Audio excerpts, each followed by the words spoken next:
ಓಂ ಶಾಂತಿ. ಇಂದಿನ ಪರಮಾತ್ಮನ ಮಹಾವಾಕ್ಯ ಮುರುಳಿ ದಿನಾಂಕ 11/1/2025. ಬಾಪ್ತಾದ ಮಧುಬನ. ಮಧುರ ಮಕ್ಕಳೇ, ಯೋಗ ಅಗ್ನಿಯ ಸಮಾನ ಆಗಿದೆ. ಯೋಗ ಅನ್ನುವ ಅಗ್ನಿಯ ಮೂಲಕ ನಿಮ್ಮ ಪಾಪ ಸುಟ್ಟು ಹೋಗುತ್ತದೆ. ಯೋಗ ಅನ್ನುವ ಅಗ್ನಿಯ ಮೂಲಕ ಆತ್ಮ ಸತೋಪ್ರಧಾನ ಆಗುತ್ತದೆ. ಆದ್ದರಿಂದ ಒಬ್ಬ ತಂದೆಯ ನೆನಪಿನಲ್ಲಿ ಸ್ಥಿತಾಗಿ, ಅಂದರೆ ಯೋಗದಲ್ಲಿ ಸ್ಥಿತಾಗಿ. ಇಂದಿನ ಪ್ರಶ್ನೆಯಾಗಿದೆ, ಪುಣ್ಯಾತ್ಮರಾಗುವಂತಹ ಮಕ್ಕಳು ಯಾವ ಒಂದು ಮಾತಿನ ಬಗ್ಗೆ ಬಹಳಷ್ಟು ಗಮನವನ್ನು ಇಟ್ಟುಕೊಳ್ಳಬೇಕು? ಉತ್ತರ: ನೀವು ಯಾರಿಗಾದರೂ ಹಣವನ್ನು ದಾನವಾಗಿ ನೀಡುವಾಗ ಹಣವನ್ನು ದಾನವಾಗಿ ನೀಡುವ ಮಾತಿನ ಬಗ್ಗೆ ಬಹಳಷ್ಟು ಗಮನ ಇರಬೇಕು. ಒಂದು ವೇಳೆ ಯಾರಿಗಾದರೂ ನೀವು ಹಣವನ್ನು ಕೊಟ್ಟರೆ ಪುನಃ ಅವರು ನೀವು ಕೊಟ್ಟಂತಹ ಹಣದಿಂದ ಡ್ರಿಂಕ್ಸ್ ಅನ್ನು ಮಾಡಿದರೆ, ಅಂದರೆ ಶರಾಬ್ ಮುಂತಾದದನ್ನು ಕುಡಿದರೆ, ಅಥವಾ ನೀವು ಕೊಟ್ಟಂತಹ ಹಣದಿಂದ ಅವರು ಕೆಟ್ಟ ಕರ್ಮವನ್ನು ಮಾಡಿದರೆ, ಆ ಕೆಟ್ಟ ಕರ್ಮದ ಪಾಪದ ಹೊರೆ ನಿಮ್ಮ ಮೇಲೆ ಬರುತ್ತದೆ. ಅಂದರೆ ನೀವು ಹಣವನ್ನು ಕೊಟ್ಟಿರುವ ಕಾರಣ ಅವರು ಪಾಪ ಕರ್ಮವನ್ನು ಮಾಡಿದ್ದಾರೆ, ಆದ್ದರಿಂದ ಆ ಪಾಪದ ಹೊರೆ ನಿಮ್ಮ ಮೇಲೆ ಬರುತ್ತದೆ. ನೀವೀಗ ಪಾಪಾತ್ಮರ ಜೊತೆಗೆ ಕೊಡುವ ತೆಗೆದುಕೊಳ್ಳುವ ವ್ಯವಹಾರವನ್ನು ಮಾಡಬಾರದು. ಈಗ ಇಲ್ಲಿ ನೀವು ಪುಣ್ಯಾತ್ಮರಾಗಬೇಕು. ಇಂದಿನ ಗೀತೆಯಾಗಿದೆ, ಪರಮಾತ್ಮ ತಂದೆ ನಮ್ಮನ್ನು ಅಗಲಿ ನಮ್ಮಿಂದ ದೂರ ಆಗಲು ಸಾಧ್ಯ ಇಲ್ಲ. ನಾವು ಪರಮಾತ್ಮ ತಂದೆಯನ್ನು ಅಗಲಿ ಪರಮಾತ್ಮ ತಂದೆಯಿಂದ ದೂರ ಆಗಲು ಸಾಧ್ಯ ಇಲ್ಲ. ಓಂ ಶಾಂತಿ. ಇದಕ್ಕೆ ನೆನಪಿನ ಅಗ್ನಿ ಎಂದು ಕರೆಯಲಾಗುತ್ತದೆ. ಯೋಗದ ಅಗ್ನಿ ಅಂದರೆ ನೆನಪಿನ ಅಗ್ನಿಯಾಗಿದೆ. ಅಗ್ನಿ ಅನ್ನುವ ಶಬ್ದವನ್ನು ಏಕೆ ಹೇಳಲಾಗುತ್ತದೆ? ಏಕೆಂದರೆ ಇಲ್ಲಿ ಪಾಪ ಸುಟ್ಟು ಹೋಗುತ್ತದೆ. ಈ ಯೋಗದ ಅಗ್ನಿಯ ಮೂಲಕ ಪಾಪ ಸುಟ್ಟು ಹೋಗುತ್ತದೆ. ಕೇವಲ ಮಕ್ಕಳಾದ ನೀವು ಮಾತ್ರ ಅರ್ಥ ಮಾಡಿಕೊಂಡಿದ್ದೀರಾ, ನಾವೀಗ ತಮೋ ಪ್ರಧಾನರಿಂದ ಹೇಗೆ ಸತೋ ಪ್ರಧಾನ ಆಗುತ್ತೇವೆ ಎಂದು. ನಾವೀಗ ತಮೋ ಪ್ರಧಾನರಿಂದ ಹೇಗೆ ಸತೋ ಪ್ರಧಾನ ಆಗುತ್ತೇವೆ ಅನ್ನುವುದು ಮಕ್ಕಳಾದ ನಿಮಗೆ ಗೊತ್ತಿದೆ. ಸತೋ ಪ್ರಧಾನ ಅನ್ನುವ ಶಬ್ದದ ಅರ್ಥ ಆಗಿದೆ ಪುಣ್ಯಾತ್ಮರಾಗುವುದು. ಸತೋ ಪ್ರಧಾನರು ಅಂದರೆ ಪುಣ್ಯಾತ್ಮರು. ತಮೋ ಪ್ರಧಾನರು ಅನ್ನುವ ಶಬ್ದದ ಅರ್ಥ ಆಗಿದೆ ಪಾಪಾತ್ಮರು. ತಮೋ ಪ್ರಧಾನರು ಎಂದು ಪಾಪಾತ್ಮರಿಗೆ ಕರೆಯಲಾಗುತ್ತದೆ. ಕೆಲವರನ್ನು ನೋಡಿ ಹೇಳುತ್ತಾರೆ, ಇವರು ಬಹಳ ದೊಡ್ಡ ಪುಣ್ಯಾತ್ಮ ಆಗಿದ್ದಾರೆ ಮತ್ತು ಇವರು ಬಹಳ ದೊಡ್ಡ ಪಾಪಾತ್ಮ ಆಗಿದ್ದಾರೆ ಎಂದು. ಇದರಿಂದ ಸಿದ್ಧ ಆಗುತ್ತದೆ ಆತ್ಮವೇ ಸತೋ ಪ್ರಧಾನ ಆಗುತ್ತದೆ. ಪುನಃ ಪುನರ್ಜನ್ಮವನ್ನು ಪಡೆದುಕೊಳ್ಳುತ್ತಾ ಆತ್ಮ ತಮೋ ಪ್ರಧಾನ ಆಗುತ್ತದೆ. ಆದ್ದರಿಂದ ಆತ್ಮಕ್ಕೆ ಪಾಪಾತ್ಮ ಎಂದು ಕರೆಯಲಾಗುತ್ತದೆ. ಪತಿತ ಪಾವನ ಒಬ್ಬ ಪರಮಾತ್ಮ ತಂದೆಯಾಗಿದ್ದಾರೆ. ಆದ್ದರಿಂದ ಎಲ್ಲರೂ ಪತಿತ ಪಾವನ ಆದಂತಹ ಪರಮಾತ್ಮ ತಂದೆಯನ್ನು ನೆನಪು ಮಾಡುತ್ತಾರೆ. ಪತಿತ ಪಾವನ ಆದಂತಹ ಪರಮಾತ್ಮ ತಂದೆ, ನೀವು ಬಂದು ನಮ್ಮನ್ನು ಪಾವನ ಆತ್ಮರನ್ನಾಗಿ ಮಾಡಿ ಎಂದು ಎಲ್ಲರೂ ಪರಮಾತ್ಮ ತಂದೆಯನ್ನು ನೆನಪು ಮಾಡುತ್ತಾರೆ. ನಮ್ಮನ್ನು ಯಾರು ಪತಿತ ಆತ್ಮರನ್ನಾಗಿ ಮಾಡಿದ್ದಾರೆ ಅನ್ನುವುದು ಯಾರಿಗೂ ಗೊತ್ತಿಲ್ಲ. ನಿಮಗೆ ಗೊತ್ತಿದೆ, ಯಾವಾಗ ನಾವು ಪಾವನ ಆತ್ಮರಾಗಿದ್ದೆವು ಆಗ ಈ ಜಗತ್ತಿಗೆ ರಾಮರಾಜ್ಯ ಎಂದು ಕರೆಯಲಾಗುತ್ತಿತ್ತು. ಈಗ ನಾವು ಪತಿತ ಆತ್ಮರಾಗಿದ್ದೇವೆ, ಆದ್ದರಿಂದ ಈ ಜಗತ್ತಿಗೆ ರಾವಣ ರಾಜ್ಯ ಎಂದು ಕರೆಯಲಾಗುತ್ತದೆ. ಭಾರತವೇ ಪಾವನ ದೇಶ ಆಗುತ್ತದೆ. ಭಾರತವೇ ಪುನಃ ಪತಿತ ದೇಶ ಆಗುತ್ತದೆ. ಪರಮಾತ್ಮ ತಂದೆ ಬಂದು ಭಾರತವನ್ನು ಪಾವನ ದೇಶವನ್ನಾಗಿ ಮಾಡುತ್ತಾರೆ. ಇನ್ನು ಉಳಿದ ಎಲ್ಲಾ ಆತ್ಮರು ಪಾವನರಾಗಿ ಶಾಂತಿಧಾಮಕ್ಕೆ ಹೋಗುತ್ತಾರೆ. ಈಗ ಇದು ದುಃಖಧಾಮ ಆಗಿದೆ. ಇಷ್ಟು ಸಹಜ ಮಾತು ಕೂಡ ಯಾರ ಬುದ್ಧಿಯಲ್ಲೂ ಧಾರಣೆ ಆಗುವುದಿಲ್ಲ. ಯಾವಾಗ ಮನಸ್ಸಿನಿಂದ ಈ ಜ್ಞಾನದ ಮಾತನ್ನು ಅರ್ಥ ಮಾಡಿಕೊಳ್ಳುತ್ತೀರೋ ಆಗ ನೀವು ಸತ್ಯ ಬ್ರಾಹ್ಮಣರಾಗುತ್ತೀರಾ. ನೀವು ಬ್ರಾಹ್ಮಣರಾಗದೆ ಪರಮಾತ್ಮ ತಂದೆಯ ಮೂಲಕ ನಿಮಗೆ ಆಸ್ತಿ ಸಿಗಲು ಸಾಧ್ಯ ಇಲ್ಲ. ಈಗ ಇದು ಸಂಗಮ ಯುಗದ ಯಜ್ಞ ಆಗಿದೆ. ಯಜ್ಞವನ್ನು ನೋಡಿಕೊಳ್ಳಲು ಅವಶ್ಯವಾಗಿ ಬ್ರಾಹ್ಮಣರು ಬೇಕು. ಈಗ ನೀವು ಬ್ರಾಹ್ಮಣರಾಗಿದ್ದೀರಾ.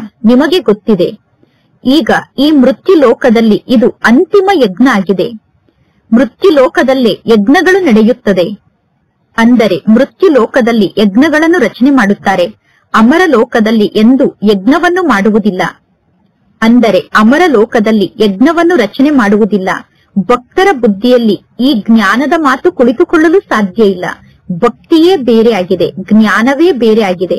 ಮನುಷ್ಯರು ಪುನಃ ವೇದಶಾಸ್ತ್ರವನ್ನು ಜ್ಞಾನ ಎಂದು ತಿಳಿದುಕೊಳ್ಳುತ್ತಾರೆ. ಒಂದು ವೇಳೆ ವೇದಶಾಸ್ತ್ರದಲ್ಲಿ ಜ್ಞಾನ ಇದ್ದಿದ್ದರೆ ಪುನಃ ಮನುಷ್ಯರು ವಾಪಸ್ ಮನೆಗೆ ಹೋಗುತ್ತಿದ್ದರು. ಆದರೆ ನಾಟಕದ ಅನುಸಾರ ಯಾರೂ ಕೂಡ ವಾಪಸ್ ಮನೆಗೆ ಹೋಗುವುದಿಲ್ಲ. ಪರಮಾತ್ಮ ತಂದೆ ತಿಳಿಸಿದ್ದಾರೆ, ಮೊದಲನೇ ನಂಬರ್ನ ಆತ್ಮ ಕೂಡ ಸತೋ ರಜೋ ತಮೋ ಸ್ಥಿತಿಯಲ್ಲಿ ಬರಲೇಬೇಕು. ಅಂದ ಮೇಲೆ ಉಳಿದ ಆತ್ಮರು ಸತೋ ಸ್ಥಿತಿಯಲ್ಲಿ ಪಾತ್ರವನ್ನು ಅಭಿನಯ ಮಾಡಿ ವಾಪಸ್ ಮನೆಗೆ ಹೋಗಲು ಹೇಗೆ ಸಾಧ್ಯ? ಎಲ್ಲಾ ಆತ್ಮರು ಪುನಃ ತಮೋ ಪ್ರಧಾನ ಸ್ಥಿತಿಯನ್ನು ತಲುಪಲೇಬೇಕು. ಎಲ್ಲರೂ ಪಾತ್ರವನ್ನು ಅಭಿನಯ ಮಾಡಲೇಬೇಕು. ಪ್ರತಿಯೊಬ್ಬ ಪಾತ್ರಧಾರಿಯಲ್ಲೂ ಕೂಡ ತನ್ನದೇ ಆದ ಶಕ್ತಿ ಇರುತ್ತದೆ. ದೊಡ್ಡ ದೊಡ್ಡ ಪಾತ್ರಧಾರಿಗಳು ಎಷ್ಟೊಂದು ಪ್ರಸಿದ್ಧ ಆಗಿರುತ್ತಾರೆ. ಎಲ್ಲರಿಗಿಂತ ಮುಖ್ಯ ಅಂದರೆ ರಚಯಿತ, ನಿರ್ದೇಶಕ ಮತ್ತು ಮುಖ್ಯ ಪಾತ್ರಧಾರಿ ಯಾರಾಗಿದ್ದಾರೆ ಎಂದು ತಿಳಿದುಕೊಳ್ಳುವುದು. ಈಗ ನಿಮಗೆ ಗೊತ್ತಿದೆ, ಪರಮಾತ್ಮ ತಂದೆ ಮುಖ್ಯ ಆಗಿದ್ದಾರೆ. ಪರಮಾತ್ಮ ತಂದೆಯ ನಂತರ ಸೆಕೆಂಡ್ ನಂಬರ್ನಲ್ಲಿ ಜಗದಂಬೆ ಮತ್ತು ಜಗತ್ಪಿತ ಇದ್ದಾರೆ. ಇವರು ಜಗತ್ತಿಗೆ ಮಾಲೀಕರಾಗುತ್ತಾರೆ, ವಿಶ್ವಕ್ಕೆ ಮಾಲೀಕರಾಗುತ್ತಾರೆ. ಅಂದ ಮೇಲೆ ಜಗದಂಬೆ ಮತ್ತು ಜಗತ್ಪಿತಾರ ಪಾತ್ರ ಅವಶ್ಯವಾಗಿ ಶ್ರೇಷ್ಠ ಪಾತ್ರ ಆಗಿದೆ. ಜಗದಂಬೆ ಮತ್ತು ಜಗತ್ಪಿತಾರವರಿಗೆ ಬಹಳ ಶ್ರೇಷ್ಠ ಸಂಬಳ ಸಿಗುತ್ತದೆ. ಸಂಬಳವನ್ನು ಪರಮಾತ್ಮ ತಂದೆ ನೀಡುತ್ತಾರೆ. ಸರ್ವಶ್ರೇಷ್ಠ ಆದಂತಹ ಪರಮಾತ್ಮ ತಂದೆ ಇವರಿಗೆ ಶ್ರೇಷ್ಠ ಪದವಿ ಅನ್ನುವ ಸಂಬಳವನ್ನು ನೀಡುತ್ತಾರೆ. ಪರಮಾತ್ಮ ತಂದೆ ತಿಳಿಸುತ್ತಾರೆ, ನೀವೀಗ ನನಗೆ ಬಹಳಷ್ಟು ಸಹಯೋಗವನ್ನು ನೀಡುತ್ತೀರಾ. ಅಂದ ಮೇಲೆ ನನ್ನ ಮೂಲಕ ಅವಶ್ಯವಾಗಿ ನಿಮಗೆ ಸಂಬಳ ಸಿಗುತ್ತದೆ. ವಕೀಲರಾಗುವಂತಹ ಶಿಕ್ಷಣವನ್ನು ಟೀಚರ್ ಕಲಿಸುತ್ತಾರೆ. ಅಂದ ಮೇಲೆ ವಕೀಲರಾಗುವಂತಹ ಶಿಕ್ಷಣವನ್ನು ಕಲಿಸುವಂತಹ ಟೀಚರ್ ಹೇಳುತ್ತಾರೆ, ಇಷ್ಟು ಶ್ರೇಷ್ಠ ಪದವಿಯನ್ನು ಪ್ರಾಪ್ತಿ ಮಾಡಿಸಲು ನಾನೀಗ ನಿಮಗೆ ಶಿಕ್ಷಣವನ್ನು ಕಲಿಸುತ್ತಿದ್ದೇನೆ. ಅಂದ ಮೇಲೆ ಮಕ್ಕಳಾದ ನೀವು ಶಿಕ್ಷಣದ ಕಡೆ ಎಷ್ಟೊಂದು ಗಮನವನ್ನು ಕೊಡಬೇಕು. ನೀವು ಗೃಹಸ್ಥ ವ್ಯವಹಾರದಲ್ಲೇ ಇರಬೇಕು. ಕರ್ಮಯೋಗ ಕೂಡ ಸನ್ಯಾಸ ಆಗಿದೆ ತಾನೆ. ಗೃಹಸ್ಥ ವ್ಯವಹಾರದಲ್ಲಿ ಇರುತ್ತಾ ಎಲ್ಲಾ ಕಾರ್ಯವನ್ನು ಮಾಡುತ್ತಾ ಒಬ್ಬ ತಂದೆಯ ಮೂಲಕ ಆಸ್ತಿಯನ್ನು ಪಡೆದುಕೊಳ್ಳುವ ಪುರುಷಾರ್ಥವನ್ನು ನೀವೀಗ ಮಾಡಬಹುದು. ಇನ್ನು ಈ ಜ್ಞಾನ ಮಾರ್ಗದಲ್ಲಿ ಯಾವುದೇ ಪ್ರಕಾರದ ಕಷ್ಟ ಇಲ್ಲ. ಕೆಲಸ ಕಾರ್ಯವನ್ನು ಮಾಡುತ್ತಾ ಶಿವ ತಂದೆಯ ನೆನಪಿನಲ್ಲಿ ಇರಬೇಕು. ಜ್ಞಾನ ಅಂತೂ ಬಹಳ ಸಹಜ ಆಗಿದೆ. ಹೇ ಪತಿತ ಪಾವನ ಬನ್ನಿ ಎಂದು ಪರಮಾತ್ಮ ತಂದೆಗೆ ಗಾಯನವನ್ನು ಮಾಡುತ್ತಾರೆ.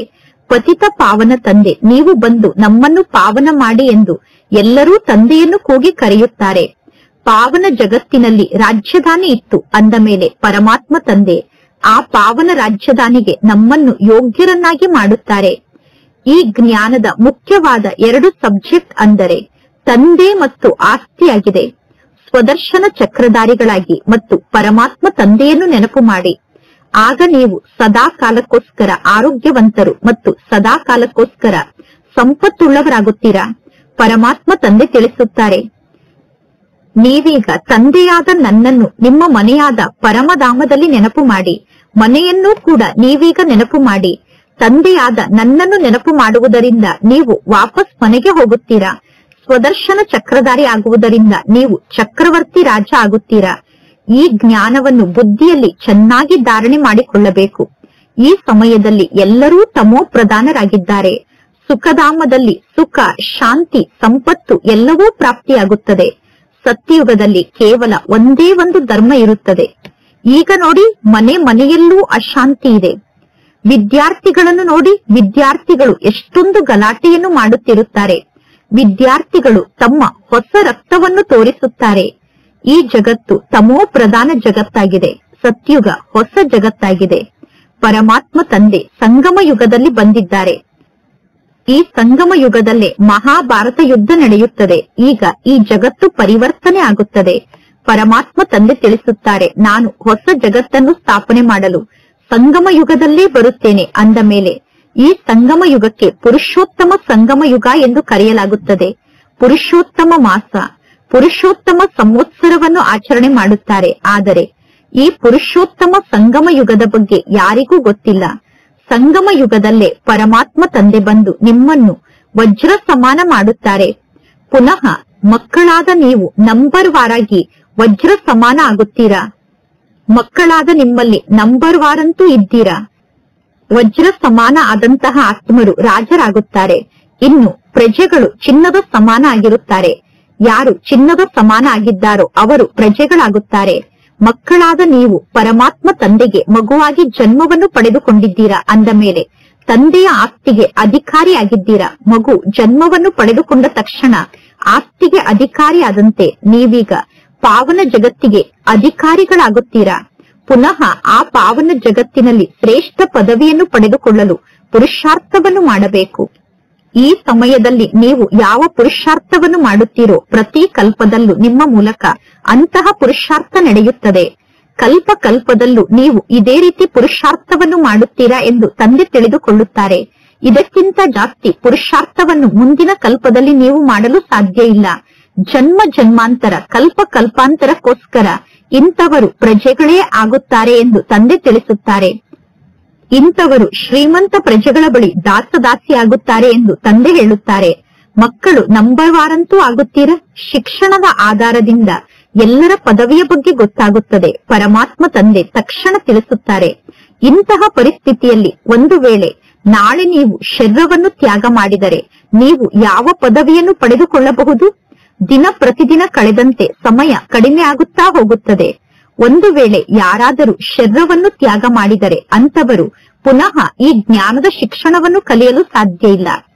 ಇನ್ನು ಅವರು ಪುನರ್ಜನ್ಮವನ್ನು ಪಡೆದುಕೊಂಡಾಗ ಕೇವಲ ಸ್ವಲ್ಪ ಜ್ಞಾನ ಅವರ ಬುದ್ಧಿಯಲ್ಲಿ ನೆನಪಿಗೆ ಬರುತ್ತದೆ. ಶಿವತಂದೆಯನ್ನು ಅವರು ನೆನಪು ಮಾಡುತ್ತಾರೆ. ಹೇಗೆ ಸಣ್ಣ ಮಕ್ಕಳಿಗೆ ನೀವು ಶಿವತಂದೆಯನ್ನು ನೆನಪು ಮಾಡಿ ಎಂದು ಶಿವತಂದೆಯ ನೆನಪನ್ನು ಮಾಡಿಸುತ್ತೀರಾ, ಆಗ ಆ ಸಣ್ಣ ಮಗು ಶುಬಾಬಾ ಶುಬಾಬಾ ಎಂದು ಹೇಳುತ್ತಿರುತ್ತದೆ. ಅಂದ ಮೇಲೆ ಸಣ್ಣ ಮಕ್ಕಳು ಶುಬಾಬಾ ಶುಬಾಬಾ ಎಂದು ಕರೆಯುವ ಕಾರಣ ಅವರಿಗೂ ಕೂಡ ಪರಮಾತ್ಮ ತಂದೆಯ ಮೂಲಕ ಸ್ವಲ್ಪ ಪ್ರಾಪ್ತಿ ಸಿಗಬಹುದು. ಸಣ್ಣ ಮಕ್ಕಳು ಮಹಾತ್ಮರ ಸಮಾನ ಆಗಿದ್ದಾರೆ. ಸಣ್ಣ ಮಕ್ಕಳಿಗೆ ವಿಕಾರದ ಬಗ್ಗೆ ಗೊತ್ತಿರುವುದಿಲ್ಲ. ಮಕ್ಕಳು ಎಷ್ಟು ದೊಡ್ಡವರಾಗುತ್ತಾ ಹೋಗುತ್ತಾರೋ ಅಷ್ಟು ಆ ಮಕ್ಕಳ ಮೇಲೆ ವಿಕಾರದ ಪ್ರಭಾವ ಆಗುತ್ತಾ ಹೋಗುತ್ತದೆ. ಮಕ್ಕಳು ದೊಡ್ಡವರಾದಂತೆ ಮಕ್ಕಳಲ್ಲಿ ಕ್ರೋಧ ಪ್ರವೇಶವನ್ನು ಮಾಡುತ್ತದೆ, ಮೋಹ ಪ್ರವೇಶವನ್ನು ಮಾಡುತ್ತದೆ. ಅಂದರೆ ಅವರು ಕ್ರೋಧಕ್ಕೆ ವಶ ಆಗುತ್ತಾರೆ, ಮೋಹಕ್ಕೆ ವಶ ಆಗುತ್ತಾರೆ. ಈಗ ಇಲ್ಲಿ ನಿಮಗೆ ತಿಳಿಸಲಾಗಿದೆ, ಈ ಜಗತ್ತನ್ನು ಈ ಕಣ್ಣಿನಿಂದ ನೋಡುತ್ತಿದ್ದರೂ ಕೂಡ ನೋಡದಂತೆ ಇರಬೇಕು. ಅಂದರೆ ಈ ಕಣ್ಣಿನ ಮೂಲಕ ಈ ಜಗತ್ತಿನಲ್ಲಿ ಏನೆಲ್ಲವನ್ನು ನೀವು ನೋಡುತ್ತಿದ್ದೀರೋ ಆ ಎಲ್ಲಾ ವಸ್ತುಗಳಿಂದ ಮಮತ್ವವನ್ನು ಸಮಾಪ್ತಿ ಮಾಡಿಕೊಳ್ಳಬೇಕು. ಆತ್ಮಕ್ಕೆ ಗೊತ್ತಿದೆ ಈಗ ಎಲ್ಲವೂ ಸ್ಮಶಾನ ಆಗುತ್ತದೆ. ಅಂದರೆ ಈ ಸಂಪೂರ್ಣ ಜಗತ್ತೇ ಈಗ ಸ್ಮಶಾನ ಆಗುತ್ತದೆ ಅನ್ನುವುದು ಆತ್ಮಕ್ಕೆ ಗೊತ್ತಿದೆ. ಜಗತ್ತಿನಲ್ಲಿರುವ ಎಲ್ಲಾ ವಸ್ತುಗಳು ತಮೋ ಪ್ರಧಾನ ವಸ್ತುಗಳಾಗಿದೆ. ಮನುಷ್ಯರು ಸತ್ತಾಗ ಆ ವ್ಯಕ್ತಿಯ ಹಳೆಯ ವಸ್ತುವನ್ನು ಸ್ಮಶಾನ ಕಾಯುವಂತವರಿಗೆ ಕೊಡುತ್ತಾರೆ. ಪರಮಾತ್ಮ ತಂದೆ ಬೇಹದ್ದಿನ ಸ್ಮಶಾನ ಕಾಯುವಂತವರಾಗಿದ್ದಾರೆ. ಪರಮಾತ್ಮ ತಂದೆ ಅಗಸ ಕೂಡ ಆಗಿದ್ದಾರೆ. ಪರಮಾತ್ಮ ತಂದೆ ನಿಮ್ಮಿಂದ ಏನನ್ನು ತೆಗೆದುಕೊಳ್ಳುತ್ತಾರೆ ನೋಡಿ, ಮತ್ತು ಪರಮಾತ್ಮ ತಂದೆ ನಿಮಗೆ ಏನನ್ನು ಕೊಡುತ್ತಾರೆ ನೋಡಿ. ಪರಮಾತ್ಮ ತಂದೆಗೆ ನೀವು ಸ್ವಲ್ಪ ಧನವನ್ನು ಕೊಡುತ್ತೀರಾ, ಆ ಹಣ ಕೂಡ ಸಮಾಪ್ತಿ ಆಗುತ್ತದೆ. ಸಮಾಪ್ತಿ ಆಗುವಂತಹ ಧನವನ್ನು ನೀವು ಪರಮಾತ್ಮ ತಂದೆಗೆ ಕೊಡುತ್ತೀರಾ. ಪುನಃ ಪರಮಾತ್ಮ ತಂದೆ ತಿಳಿಸುತ್ತಾರೆ, ಈ ಹಣವನ್ನು ನೀವು ನಿಮ್ಮ ಬಳಿ ಇಟ್ಟುಕೊಳ್ಳಿ. ಕೇವಲ ಈ ಹಣದ ಬಗ್ಗೆ ಇರುವಂತಹ ಮಮತ್ವವನ್ನು ಸಮಾಪ್ತಿ ಮಾಡಿಕೊಳ್ಳಿ. ಎಲ್ಲಾ ಲೆಕ್ಕವನ್ನು ಪರಮಾತ್ಮ ತಂದೆಗೆ ಒಪ್ಪಿಸಬೇಕು. ಎಲ್ಲಾ ಲೆಕ್ಕವನ್ನು ತಂದೆಗೆ ನೀಡುತ್ತಿರಬೇಕು. ನಮ್ಮ ಜೀವನದ ಲಾಭ ಮತ್ತು ನಷ್ಟದ ಲೆಕ್ಕವನ್ನು ನಾವು ಪರಮಾತ್ಮ ತಂದೆಗೆ ಒಪ್ಪಿಸಿದರೆ ಪುನಃ ಪರಮಾತ್ಮ ತಂದೆ ಈ ರೀತಿ ಮಾಡಿ ಎಂದು ನಮಗೆ ಆದೇಶವನ್ನು ನೀಡುತ್ತಾರೆ. ನಿಮ್ಮ ಬಳಿ ಎಷ್ಟೆಲ್ಲ ಕೆಟ್ಟು ಹೋದಂತಹ ವಸ್ತು ಇದೆಯೋ ಆ ಕೆಟ್ಟು ಹೋದಂತಹ ವಸ್ತುವನ್ನು ಪರಮಾತ್ಮ ತಂದೆಯ ವಿಶ್ವವಿದ್ಯಾಲಯ ಮತ್ತು ಹಾಸ್ಪಿಟಲ್ನಲ್ಲಿ ನೀವು ತೊಡಗಿಸುತ್ತೀರಾ.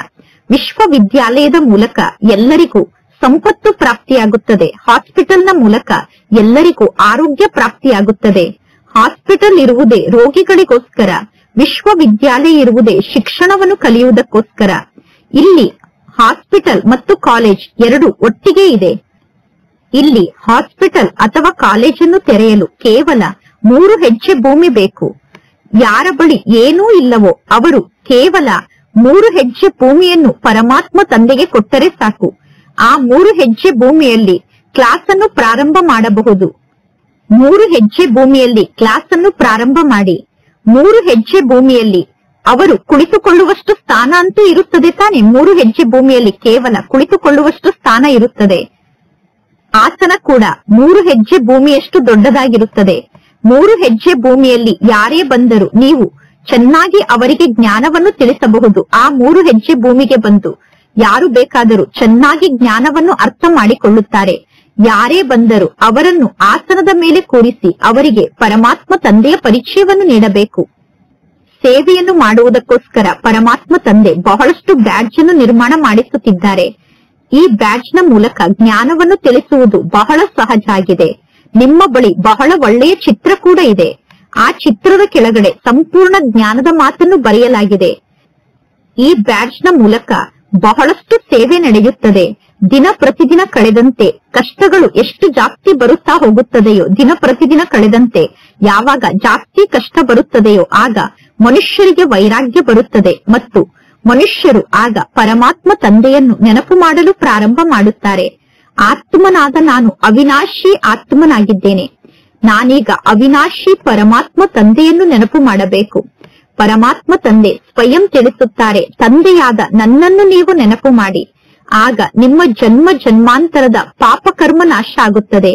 ಸ್ವಯಂ ಅನ್ನು ಆತ್ಮ ಎಂದು ತಿಳಿದುಕೊಳ್ಳಿ ಮತ್ತು ಪರಮಾತ್ಮ ತಂದೆಯ ಬಗ್ಗೆ ಸಂಪೂರ್ಣ ಪ್ರೀತಿಯನ್ನು ಇಟ್ಟುಕೊಳ್ಳಿ. ಎಂದು ದೇಹಾಭಿಮಾನಕ್ಕೆ ವಶ ಆಗಬೇಡಿ. ಇನ್ನು ಬಾಹ್ಯ ರೂಪದಲ್ಲಿ ತೋರಿಕೆಗೋಸ್ಕರ ನಿಮ್ಮ ಮಕ್ಕಳ ಬಗ್ಗೆ ಪ್ರೀತಿಯನ್ನು ಇಟ್ಟುಕೊಳ್ಳಿ. ಮಕ್ಕಳಿಗೆ ಪ್ರೀತಿಯನ್ನು ಬಾಹ್ಯ ರೂಪದಲ್ಲಿ ತೋರಿಕೆಗೋಸ್ಕರ ನೀಡಿ. ಆದರೆ ಆತ್ಮದ ಸತ್ಯ ಪ್ರೀತಿ ಒಬ್ಬ ಆತ್ಮಿಕ ತಂದೆಯ ಜೊತೆಗೆ ಜೋಡಣೆ ಆಗಬೇಕು. ಆ ಪರಮಾತ್ಮ ತಂದೆಯ ನೆನಪಿನ ಮೂಲಕ ವಿಕರ್ಮ ವಿನಾಶ ಆಗುತ್ತದೆ. ಮಿತ್ರ ಸಂಬಂಧಿಗಳು, ಮಕ್ಕಳು ಮುಂತಾದವರನ್ನು ನೋಡುತ್ತಿದ್ದರೂ ಕೂಡ ಬುದ್ಧಿಯೋಗ ಒಬ್ಬ ತಂದೆಯ ಜೊತೆಗೆ ಜೋಡಣೆ ಆಗಿರಬೇಕು. ಒಬ್ಬ ತಂದೆಯ ನೆನಪಿನಲ್ಲೇ ಬುದ್ಧಿ ನೇತಾಡುತ್ತಿರಬೇಕು. ಈಗ ಮಕ್ಕಳಾದ ನೀವು ನೆನಪು ಅನ್ನುವ ನೇಣನ್ನು ಹಾಕಿಕೊಂಡು ನೆನಪು ಅನ್ನುವ ನೇಣಿನಲ್ಲಿ ನೇತಾಡುತ್ತಿದ್ದೀರಾ. ಆತ್ಮರಾದ ನೀವು ನಿಮ್ಮ ತಂದೆಯಾದ ಪರಮಾತ್ಮ ತಂದೆಯನ್ನು ನೆನಪು ಮಾಡಬೇಕು. ಬುದ್ಧಿ ಸದಾ ಮೇಲಿರುವಂತಹ ಪರಮಧಾಮದಲ್ಲಿ ನೇತಾಡುತ್ತಿರಬೇಕು. ಪರಮಾತ್ಮ ತಂದೆಯ ಮನೆ ಮೇಲಿದೆ. ಮೂಲವತನ, ಸೂಕ್ಷ್ಮವತನ ಮತ್ತು ಈ ಜಗತ್ತು ಸ್ಥೂಲವತನ ಆಗಿದೆ. ನಾವೀಗ ವಾಪಸ್ ಮನೆಗೆ ಹೋಗಬೇಕು. ಈಗ ನಿಮ್ಮ ಪ್ರಯಾಣ ಪೂರ್ಣ ಆಗಿದೆ. ಈಗ ನೀವೆಲ್ಲರೂ ಪ್ರಯಾಣವನ್ನು ಮುಗಿಸಿ ವಾಪಸ್ ಮನೆಗೆ ಹೋಗುತ್ತಿದ್ದೀರಾ. ಅಂದ ಮೇಲೆ ನಿಮ್ಮ ಮನೆ ನಿಮಗೆ ಎಷ್ಟೊಂದು ಪ್ರಿಯ ಎಂದು ಅನುಭವ ಆಗುತ್ತದೆ. ಅದು ಬೇಹದ್ದಿನ ಮನೆಯಾಗಿದೆ. ನಾವೀಗ ನಮ್ಮ ಮನೆಗೆ ವಾಪಸ್ ಹೋಗಬೇಕು. ಮನುಷ್ಯರು ಮನೆಗೆ ಹೋಗುವುದಕ್ಕೋಸ್ಕರ ಭಕ್ತಿಯನ್ನು ಮಾಡುತ್ತಾರೆ. ಆದರೆ ಮನುಷ್ಯರಿಗೆ ಸಂಪೂರ್ಣ ಜ್ಞಾನ ಗೊತ್ತಿರದೇ ಇರುವ ಕಾರಣ ಅವರು ವಾಪಸ್ ಮನೆಗೆ ಹೋಗಲು ಸಾಧ್ಯ ಇಲ್ಲ. ಭಗವಂತ ತಂದೆಯ ಬಳಿ ಹೋಗುವುದಕ್ಕೋಸ್ಕರ ಅಥವಾ ನಿರ್ವಾಣ ಧಾಮಕ್ಕೆ ಹೋಗುವುದಕ್ಕೋಸ್ಕರ ಎಷ್ಟೊಂದು ತೀರ್ಥಯಾತ್ರೆಯನ್ನು ಮಾಡುತ್ತಾರೆ. ನಿರ್ವಾಣ ಧಾಮಕ್ಕೆ ಹೋಗಲು ಎಷ್ಟೊಂದು ಪರಿಶ್ರಮವನ್ನು ಪಡುತ್ತಾರೆ. ಸನ್ಯಾಸಿಗಳು ಕೇವಲ ಶಾಂತಿಯ ಮಾರ್ಗವನ್ನು ತೋರಿಸುತ್ತಾರೆ. ಸುಖಧಾಮದ ಬಗ್ಗೆ ಯಾರಿಗೂ ಗೊತ್ತಿಲ್ಲ. ಸುಖಧಾಮದ ಮಾರ್ಗವನ್ನು ಕೇವಲ ಒಬ್ಬ ಪರಮಾತ್ಮ ತಂದೆ ತಿಳಿಸುತ್ತಾರೆ. ಮೊದಲು ನಾವು ಅವಶ್ಯವಾಗಿ ನಿರ್ವಾಣ ಧಾಮಕ್ಕೆ ಹೋಗಬೇಕು, ಅಂದರೆ ವಾನಪ್ರಸ್ಥಕ್ಕೆ ಹೋಗಬೇಕು. ಆ ವಾನಪ್ರಸ್ಥಕ್ಕೆ ಬ್ರಹ್ಮಾಂಡ ಎಂದು ಕರೆಯಲಾಗುತ್ತದೆ. ಪುನಃ ಆ ಬ್ರಹ್ಮಾಂಡವನ್ನೇ ಈಶ್ವರ ಎಂದು ಜಗತ್ತಿನ ಜನ ತಿಳಿದುಕೊಂಡಿದ್ದಾರೆ. ಆತ್ಮರಾದ ನಾವು ಬಿಂದು ರೂಪದಲ್ಲಿ ಇದ್ದೇವೆ. ಆತ್ಮರಾದ ನಾವು ನಿವಾಸವನ್ನು ಮಾಡುವ ಸ್ಥಾನ ಬ್ರಹ್ಮಾಂಡ ಆಗಿದೆ. ನಿಮ್ಮ ಪೂಜೆ ಕೂಡ ನಡೆಯುತ್ತದೆ. ಬಿಂದುವಿನ ಪೂಜೆಯನ್ನು ಹೇಗೆ ಮಾಡಲು ಸಾಧ್ಯ? ಬಿಂದು ರೂಪದಲ್ಲಿರುವ ಆತ್ಮರಾದ ನಿಮ್ಮ ಸಾಲಿಗ್ರಾಮವನ್ನು ನಿರ್ಮಾಣ ಮಾಡಿ ಸಾಲಿಗ್ರಾಮದ ಪೂಜೆಯನ್ನು ಮಾಡುತ್ತಾರೆ. ಸಾಲಿಗ್ರಾಮದ ರೂಪದಲ್ಲಿ ಒಂದೊಂದು ಆತ್ಮವನ್ನೂ ಕೂಡ ಪೂಜೆ ಮಾಡುತ್ತಾರೆ. ಬಿಂದುವಿನ ಪೂಜೆಯನ್ನು ಮಾಡುವುದು ಹೇಗೆ? ಅದಕ್ಕೋಸ್ಕರ ದೊಡ್ಡ ದೊಡ್ಡ ಸಾಲಿಗ್ರಾಮಗಳನ್ನು ನಿರ್ಮಾಣ ಮಾಡುತ್ತಾರೆ. ಪರಮಾತ್ಮ ತಂದೆಗಂತೂ ತಮ್ಮದೇ ಆದ ಶರೀರ ಇಲ್ಲ. ಈ ಎಲ್ಲಾ ಜ್ಞಾನದ ಮಾತು ಈಗ ನಿಮಗೆ ಗೊತ್ತಿದೆ. ಚಿತ್ರದಲ್ಲಿ ಅವಶ್ಯವಾಗಿ ನೀವು ಪರಮಾತ್ಮ ತಂದೆಯ ದೊಡ್ಡ ರೂಪವನ್ನು ತೋರಿಸಬೇಕಾಗುತ್ತದೆ. ಬಿಂದು ರೂಪವನ್ನು ತೋರಿಸಿದರೆ ಬಿಂದುವಿನ ಮೂಲಕ ಜನ ಹೇಗೆ ಜ್ಞಾನವನ್ನು ಅರ್ಥ ಮಾಡಿಕೊಳ್ಳಲು ಸಾಧ್ಯ? ನೀವು ನಕ್ಷತ್ರ ರೂಪದ ಚಿತ್ರವನ್ನು ನಿರ್ಮಾಣ ಮಾಡಬೇಕು. ಬಹಳಷ್ಟು ಜನ ಮಾತೆಯರು ತಿಲಕವನ್ನು ಹಚ್ಚಿಕೊಳ್ಳುತ್ತಾರೆ. ಬಿಳಿ ಬಣ್ಣದ ನಕ್ಷತ್ರದ ರೂಪದ ತಿಲಕ ರೆಡಿಮೇಡ್ ಸಿಗುತ್ತದೆ. ಆತ್ಮ ಬಿಳಿ ಬಣ್ಣದಲ್ಲಿ ಇದೆ. ಆತ್ಮದ ಬಣ್ಣ ಬಿಳಿಯಾಗಿದೆ. ಆತ್ಮ ನಕ್ಷತ್ರದ ಸಮಾನ ಇದೆ. ಇದು ಒಂದು ಸಂಕೇತ ಆಗಿದೆ. ತಿಲಕವನ್ನು ಹಚ್ಚಿಕೊಳ್ಳುವುದು ಆತ್ಮದ ಸಂಕೇತ ಆಗಿದೆ. ಭ್ರುಕುಟಿಯ ಮಧ್ಯದಲ್ಲಿ ಆತ್ಮ ನಿವಾಸವನ್ನು ಮಾಡುತ್ತದೆ. ಆದರೆ ಭ್ರುಕುಟಿಯ ಮಧ್ಯದಲ್ಲಿ ಆತ್ಮ ಹೇಗೆ ನಿವಾಸವನ್ನು ಮಾಡುತ್ತದೆ ಅನ್ನುವುದು ಯಾರಿಗೂ ಗೊತ್ತಿಲ್ಲ.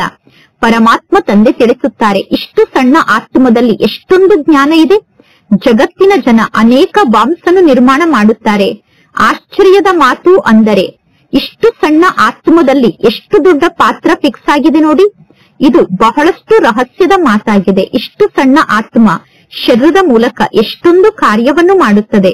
ಆತ್ಮ ಅವಿನಾಶಿಯಾಗಿದೆ. ಅವಿನಾಶಿ ಆತ್ಮದ ಪಾತ್ರ ಎಂದೂ ವಿನಾಶ ಆಗುವುದಿಲ್ಲ. ಅವಿನಾಶಿ ಆತ್ಮದ ಪಾತ್ರ ಎಂದೂ ಬದಲಾಗಲು ಸಾಧ್ಯ ಇಲ್ಲ. ಈಗ ಇದು ಬಹಳ ದೊಡ್ಡ ವೃಕ್ಷ ಆಗಿದೆ. ಸತ್ಯಯುಗದಲ್ಲಿ ವೃಕ್ಷ ಬಹಳ ಸಣ್ಣದಾಗಿರುತ್ತದೆ. ಸತ್ಯಯುಗದಲ್ಲಿ ವೃಕ್ಷ ಹಳೆಯ ವೃಕ್ಷ ಆಗಿರುವುದಿಲ್ಲ. ಸತ್ಯಯುಗದಲ್ಲಿ ಹಳೆಯ ವೃಕ್ಷ ಇರುವುದಿಲ್ಲ. ಮಧುರವಾದ ಸಣ್ಣ ವೃಕ್ಷದ ಕಸಿಯನ್ನು ಈಗ ಮಾಡಲಾಗುತ್ತಿದೆ. ನೀವೇ ಪತಿತ ಆತ್ಮರಾಗಿದ್ದೀರಿ. ಈಗ ಪುನಃ ನೀವೇ ಪಾವನ ಆತ್ಮರಾಗುತ್ತಿದ್ದೀರಾ. ಇಷ್ಟು ಸಣ್ಣ ಆತ್ಮದಲ್ಲಿ ಎಷ್ಟೊಂದು ಪಾತ್ರ ಫಿಕ್ಸ್ ಆಗಿದೆ. ಇದೆಲ್ಲ ಪ್ರಕೃತಿಯ ಲೀಲೆ ಆಗಿದೆ. ಅವಿನಾಶಿ ಪಾತ್ರ ನಡೆಯುತ್ತಿರುತ್ತದೆ. ಆತ್ಮದ ಪಾತ್ರ ಎಂದೂ ನಿಲ್ಲಲು ಸಾಧ್ಯ ಇಲ್ಲ. ಯಾವುದು ಅವಿನಾಶಿ ವಸ್ತು ಆಗಿದೆಯೋ ಆ ಅವಿನಾಶಿ ಆತ್ಮದಲ್ಲಿ ಅವಿನಾಶಿ ಪಾತ್ರ ಫಿಕ್ಸ್ ಆಗಿದೆ. ಇದೆಲ್ಲ ಅದ್ಭುತವಾದ ಮಾತಾಗಿದೆ. ಪರಮಾತ್ಮ ತಂದೆ ತಿಳಿಸುತ್ತಾರೆ, ಮಕ್ಕಳೇ, ನೀವೀಗ ಆತ್ಮ ಅಭಿಮಾನಿ ಆಗಬೇಕು. ಸ್ವಯಂ ಅನ್ನು ಆತ್ಮ ಎಂದು ತಿಳಿದುಕೊಂಡು ಪರಮಾತ್ಮ ತಂದೆಯನ್ನು ನೆನಪು ಮಾಡಿ. ಸ್ವಯಂ ಅನ್ನು ಆತ್ಮ ಎಂದು ತಿಳಿದುಕೊಂಡು ಪರಮಾತ್ಮ ತಂದೆಯನ್ನು ನೆನಪು ಮಾಡುವ ಮಾತಿನಲ್ಲೇ ಪರಿಶ್ರಮ ಇದೆ. ಎಲ್ಲರಿಗಿಂತ ಜಾಸ್ತಿ ಪಾತ್ರ ನಿಮ್ಮ ಪಾತ್ರ ಆಗಿದೆ. ಪರಮಾತ್ಮ ತಂದೆ ಇಷ್ಟೊಂದು ಪಾತ್ರವನ್ನು ಅಭಿನಯ ಮಾಡುವುದಿಲ್ಲ. ನೀವು ಎಷ್ಟು ದೊಡ್ಡ ಪಾತ್ರವನ್ನು ಅಭಿನಯ ಮಾಡುತ್ತೀರೋ ಅಷ್ಟು ದೊಡ್ಡ ಪಾತ್ರವನ್ನು ಪರಮಾತ್ಮ ತಂದೆ ಅಭಿನಯ ಮಾಡುವುದಿಲ್ಲ. ಪರಮಾತ್ಮ ತಂದೆ ತಿಳಿಸುತ್ತಾರೆ, ಸ್ವರ್ಗದಲ್ಲಿ ನೀವು ಸುಖಿಗಳಾಗುತ್ತೀರಾ. ಆಗ ನಾನು ವಿಶ್ರಾಂತಿಯಲ್ಲಿ ಕುಳಿತುಕೊಳ್ಳುತ್ತೇನೆ, ಅಂದರೆ ಪರಮಧಾಮದಲ್ಲಿ ವಿಶ್ರಾಂತಿಯಲ್ಲಿ ಇರುತ್ತೇನೆ. ಸ್ವರ್ಗದಲ್ಲಿ ನೀವು ಸುಖಿಗಳಾಗಿದ್ದಾಗ ಈ ಸೃಷ್ಟಿಯಲ್ಲಿ ನನ್ನ ಪಾತ್ರ ಇಲ್ಲ. ಈ ಸಮಯದಲ್ಲಿ ಪರಮಾತ್ಮ ತಂದೆ ಎಷ್ಟೊಂದು ಸೇವೆಯನ್ನು ಮಾಡುತ್ತಾರೆ. ಈ ಜ್ಞಾನ ಎಷ್ಟೊಂದು ಅದ್ಭುತವಾದ ಜ್ಞಾನ ಆಗಿದೆ. ಮಕ್ಕಳಾದ ನಿಮ್ಮನ್ನು ಬಿಟ್ಟು ಬೇರೆ ಯಾರು ಈ ಜ್ಞಾನವನ್ನು ಸ್ವಲ್ಪ ಕೂಡ ಅರ್ಥ ಮಾಡಿಕೊಂಡಿಲ್ಲ. ಪರಮಾತ್ಮ ತಂದೆಯನ್ನು ನೆನಪು ಮಾಡದೇ ಇದ್ದರೆ ಜ್ಞಾನ ಬುದ್ಧಿಯಲ್ಲಿ ಧಾರಣೆ ಆಗುವುದಿಲ್ಲ. ಆಹಾರ ಪಾನೀಯದಲ್ಲಿ ಸ್ವಲ್ಪ ವ್ಯತ್ಯಾಸ ಆದರೂ ಕೂಡ ಧಾರಣೆಯಲ್ಲಿ ವ್ಯತ್ಯಾಸ ಆಗುತ್ತದೆ. ನಾವು ಅಶುದ್ಧ ಆತ್ಮರು ತಯಾರು ಮಾಡಿದಂತಹ ಆಹಾರವನ್ನು ಸ್ವೀಕಾರ ಮಾಡಿದರೆ ನಮ್ಮ ಧಾರಣೆಯಲ್ಲಿ ಅಂತರ ಆಗಿಬಿಡುತ್ತದೆ. ಈ ಜ್ಞಾನ ಮಾರ್ಗದಲ್ಲಿ ಬಹಳಷ್ಟು ಪವಿತ್ರತೆಯನ್ನು ಧಾರಣೆ ಮಾಡಿಕೊಳ್ಳಬೇಕು. ನಿಮ್ಮಲ್ಲಿ ಬಹಳಷ್ಟು ಪವಿತ್ರತೆ ಇರಬೇಕು. ಪರಮಾತ್ಮ ತಂದೆಯನ್ನು ನೆನಪು ಮಾಡುವುದು ಬಹಳ ಸಹಜ ಆಗಿದೆ. ಪರಮಾತ್ಮ ತಂದೆಯನ್ನು ನೆನಪು ಮಾಡಬೇಕು ಮತ್ತು ತಂದೆಯ ಮೂಲಕ ಆಸ್ತಿಯನ್ನು ಪಡೆದುಕೊಳ್ಳಬೇಕು. ಅದಕ್ಕೋಸ್ಕರ ಪರಮಾತ್ಮ ತಂದೆ ತಿಳಿಸಿದ್ದಾರೆ, ನಿಮ್ಮ ಬಳಿ ಚಿತ್ರವನ್ನು ಇಟ್ಟುಕೊಳ್ಳಿ. ಯೋಗ ಮತ್ತು ಆಸ್ತಿಯ ಚಿತ್ರವನ್ನು ನಿರ್ಮಾಣ ಮಾಡಿ.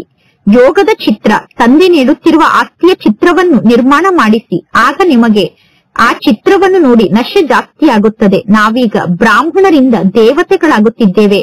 ನಂತರ ದೇವತೆಗಳಿಂದ ನಾವೇ ಕ್ಷತ್ರಿಯರಾಗುತ್ತೇವೆ. ಬ್ರಾಹ್ಮಣರು ಪುರುಷೋತ್ತಮ ಸಂಗಮ ಯುಗದ ನಿವಾಸಿಗಳಾಗಿದ್ದಾರೆ. ನೀವೀಗ ಪುರುಷೋತ್ತಮರಾಗುತ್ತೀರಾ.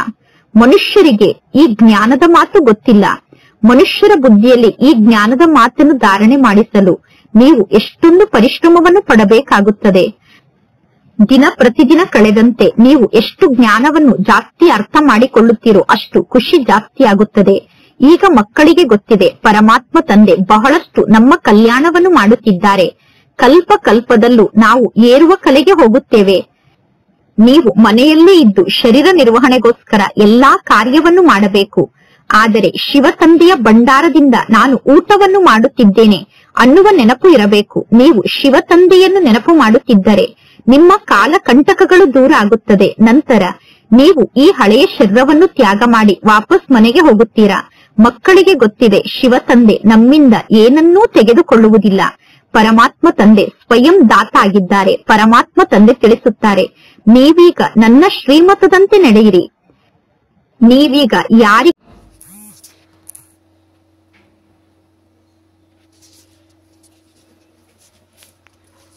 ಅವರು ಶರಾಬನ್ನು ಕುಡಿದರೆ, ಡ್ರಿಂಕ್ಸ್ ಮಾಡಿದರೆ ಅಥವಾ ಕೆಟ್ಟ ಕಾರ್ಯವನ್ನು ಮಾಡಿದರೆ ಅವರು ಮಾಡಿದಂತಹ ಪಾಪ ಕರ್ಮದ ಹೊರೆ ನಿಮ್ಮ ಮೇಲೆ ಬರುತ್ತದೆ. ಪಾಪಾತ್ಮರ ಜೊತೆಗೆ ಕೊಡುವ ಮತ್ತು ತೆಗೆದುಕೊಳ್ಳುವ ವ್ಯವಹಾರವನ್ನು ಮಾಡುತ್ತಾ ನೀವು ಪಾಪಾತ್ಮರೇ ಆಗುತ್ತೀರಾ. ನಿಮ್ಮ ಸ್ಥಿತಿಯಲ್ಲಿ ಎಷ್ಟೊಂದು ಅಂತರ ಆಗುತ್ತದೆ. ಪಾಪಾತ್ಮರು ಪಾಪಾತ್ಮರ ಜೊತೆಗೆ ಕೊಡುವ ಮತ್ತು ತೆಗೆದುಕೊಳ್ಳುವ ವ್ಯವಹಾರವನ್ನು ಮಾಡುತ್ತಾ ಮಾಡುತ್ತಾ ಪಾಪಾತ್ಮರೇ ಆಗಿಬಿಡುತ್ತಾರೆ. ಇಲ್ಲಿ ನೀವು ಪುಣ್ಯಾತ್ಮರಾಗಬೇಕು. ಆದ್ದರಿಂದ ಪಾಪಾತ್ಮರ ಜೊತೆಗೆ ಕೊಡುವ ಮತ್ತು ತೆಗೆದುಕೊಳ್ಳುವ ವ್ಯವಹಾರವನ್ನು ಮಾಡಬಾರದು. ಪರಮಾತ್ಮ ತಂದೆ ತಿಳಿಸುತ್ತಾರೆ, ನೀವೀಗ ಎಂದು ಯಾರಿಗೂ ದುಃಖವನ್ನು ಕೊಡಬಾರದು. ಯಾರ ಬಗ್ಗೆಯೂ ನೀವು ಮೋಹವನ್ನು ಇಟ್ಟುಕೊಳ್ಳಬಾರದು. ಪರಮಾತ್ಮ ತಂದೆ ಸೈಕ್ಲಿನ್ ಆಗಿ ಬರುತ್ತಾರೆ. ಪರಮಾತ್ಮ ತಂದೆ ನಮ್ಮ ಬಳಿ ಇರುವಂತಹ ಹಳೆಯ ಕೆಟ್ಟು ಹೋದಂತಹ ವಸ್ತುವನ್ನು ತೆಗೆದುಕೊಳ್ಳುತ್ತಾರೆ ಮತ್ತು ಅದಕ್ಕೆ ರಿಟರ್ನ್ ಆಗಿ ಎಷ್ಟೊಂದು ಬಡ್ಡಿಯನ್ನು ಪರಮಾತ್ಮ ತಂದೆ ಕೊಡುತ್ತಾರೆ ನೋಡಿ. ನಿಮಗೆ ಈಗ ಬಹಳಷ್ಟು ಬಡ್ಡಿ ಸಿಗುತ್ತದೆ. ಪರಮಾತ್ಮ ತಂದೆ ಎಷ್ಟೊಂದು ಮುಗ್ಧ ಆಗಿದ್ದಾರೆ. 2 ಮುಷ್ಟಿ ಅವಲಕ್ಕಿಯ ಬದಲು ಪರಮಾತ್ಮ ತಂದೆ ನಿಮಗೆ ಮಹಲನ್ನೇ ಕೊಡುತ್ತಾರೆ. ಒಳ್ಳೆಯದು. ಮಧುರಾತಿ ಮಧುರ ಅಗಲಿ ಹೋಗಿ ಮರಳಿ ಸಿಕ್ಕಿರುವ ಮಕ್ಕಳ ಪ್ರತಿ ಮಾಸ್ಪಿತಾ ಬಾಪ್ದಾದರವರ ನೆನಪು, ಪ್ರೀತಿ ಹಾಗೂ ಸುಪ್ರಭಾತ. ಆತ್ಮಿಕ ಮಕ್ಕಳಿಗೆ ಆತ್ಮಿಕ ತಂದೆಯ ನಮಸ್ತೆ. ಆತ್ಮಿಕ ತಂದೆಗೆ ಆತ್ಮಿಕ ಮಕ್ಕಳ ನೆನಪು, ಪ್ರೀತಿ ಹಾಗೂ ನಮಸ್ತೆ ನಮಸ್ತೆ ನಮಸ್ತೆ. ಧಾರಣೆಗೋಸ್ಕರ ಮುಖ್ಯ ಸಾರ. ಫಸ್ಟ್ ಪಾಯಿಂಟ್, ಈಗ ನಮ್ಮ ಪ್ರಯಾಣ ಪೂರ್ಣ ಆಗಿದೆ. ನಾವೀಗ ವಾಪಸ್ ಮನೆಗೆ ಹೋಗಬೇಕು. ಆದ್ದರಿಂದ ಈ ಹಳೆಯ ಜಗತ್ತಿನಿಂದ ಬೇಹದ್ದಿನ ವೈರಾಗ್ಯವನ್ನು ಧಾರಣೆ ಮಾಡಿಕೊಂಡು ಬುದ್ಧಿ ಯೋಗವನ್ನು ಮೇಲೆ ಒಬ್ಬ ಪರಮಾತ್ಮ ತಂದೆಯ ಜೊತೆಗೆ ನೇತಾಡುವಂತೆ ಮಾಡಿಕೊಳ್ಳಬೇಕು.